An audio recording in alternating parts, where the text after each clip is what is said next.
eyeglasses. Glasses? Yeah.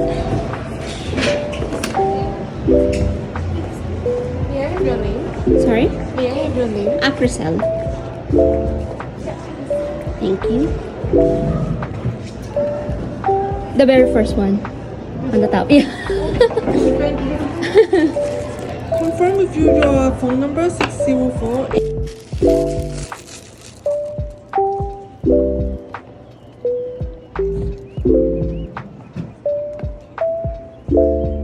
Okay.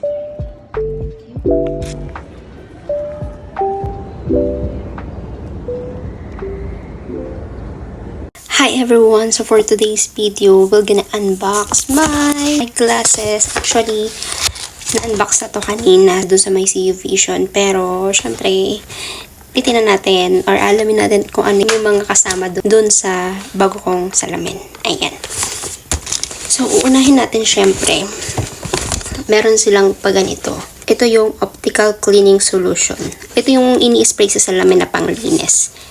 Ayan. So, may nakalagay din na CU Vision Optimetris. Ayan.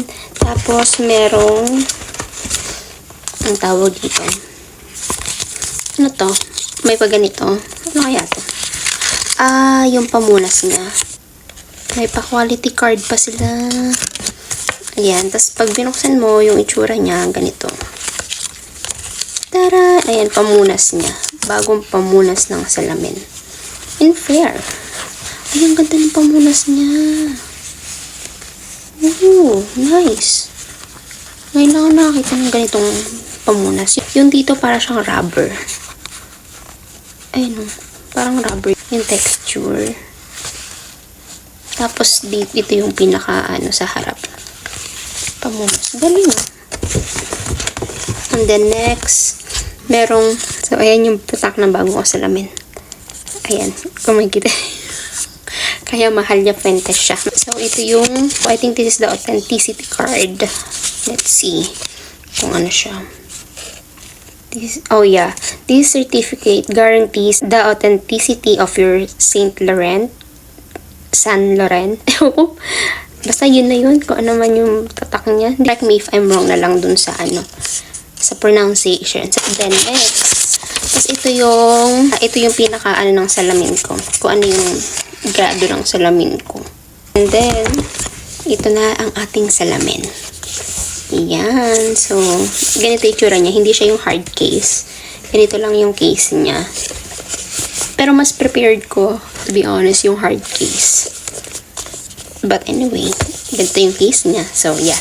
Yung nakalagay lang dyan, may naka-engrave lang na yung pangalan niya. And then, pag inopen mo, ano siya, magnet. Ayan o. Namamagnet siya. And then, pag inopen nyo, nandito yung salamin. So, yung salamin niya may kasama ring pamunas. Ayan, may tatak din. Ayan, kung may kita ninyo. So, try na natin yung salamin. Sabihin niyo sa akin kung pangit. Charot. Ayan. So, ito na yung ating bagong salamin. Parang naninibago ako. Ayan. So, itong salamin ko, anti-fatigue siya. So, kapag humaharap ako sa sa computer, ganyan, para siyang blue, alam niyo yung ng blue light, ganun.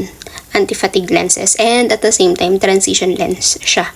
So, kapag nasa liwanag ako, kapag yung sa sobrang tirik ng araw, nagda-dark siya.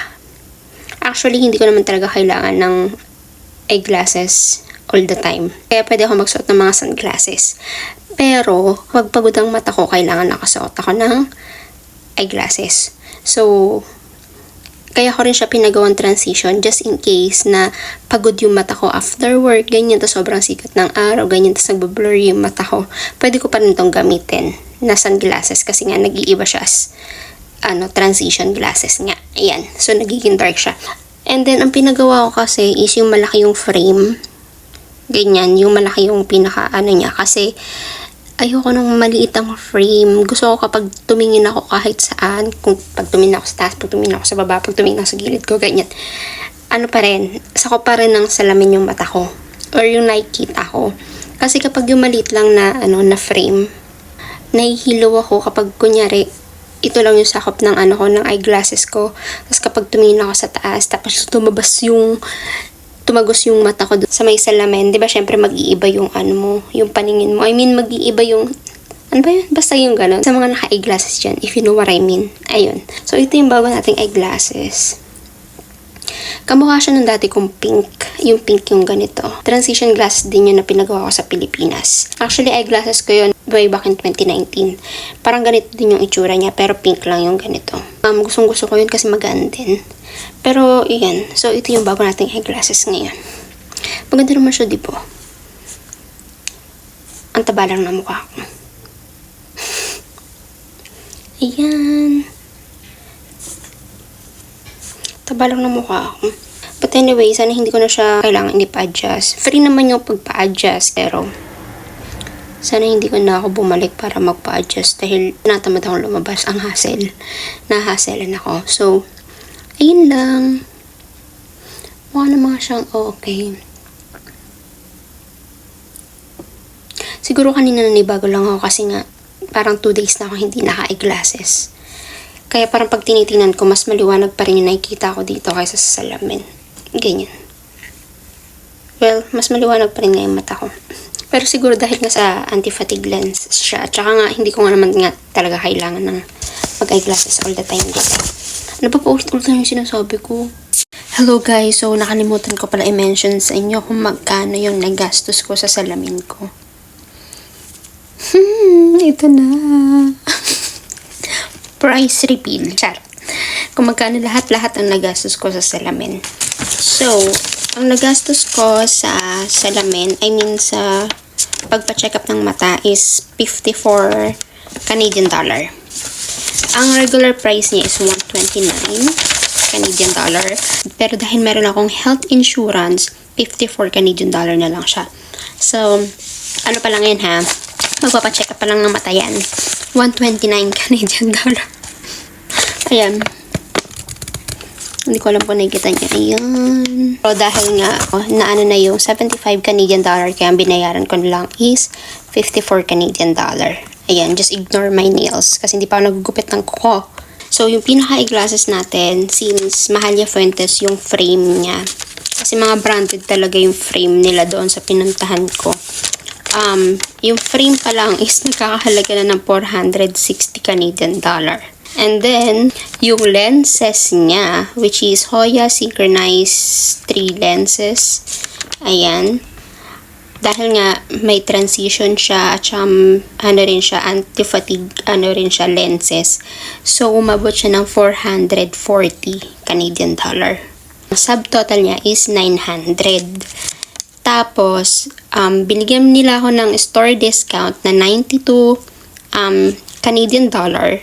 So, naging 808 na lang siya. And dahil nga may health insurance ako, nabawasan ng 250 Canadian dollar. Kaya, pinakabinayaran ko sa salamin ko is 558 Canadian dollar. Credit card. Wala akong pambayad sa debit. Wala pang sahod. Kaya credit card muna. Ano pa ba? Diba? So, ayan, papakita ko sa inyo. Ang mahal kapag yung ganyan na kailangan mo na ng salamin or ano. Grabe. Sabi ko, oh my gosh. Oh my gosh na lang talaga ako. Ayan, so papakita ko sa inyo. So, ayan ang ating resibo. Ito yung pinaka-total. O, diba? Kamusta naman yun? Pero, finally, nakakuha na rin ako ng panibagong salamin. Which is, okay naman, diba? Kasi, okay na ulit yung ano ko, yung mata ko. Cross fingers talaga. Hindi na ako sakitan ng ulo dahil sa mata ko. So, yun lang guys. Back to the original video na tayo. So, ayun lang guys. Hanggang dito na lang ang ating video. Dahil nga nandun na rin ako. Every time na pumupunta ako dun sa mall na yun, sa Mysore Central, syempre, lagi akong bumibili ng mega fries na potato corner. Ayan. In flavor, white cheddar siya kasi walang chili barbecue. Parang hindi ako satisfied.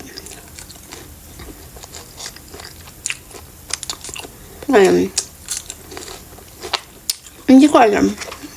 Parang iba na yung lasa ng potato corner. And bumili din ako ng coco na 3 guys. May boba. May grass jelly at saka may nakalimutan ko na yung isa. Basta yun, 3 guys ang tawag. Coco.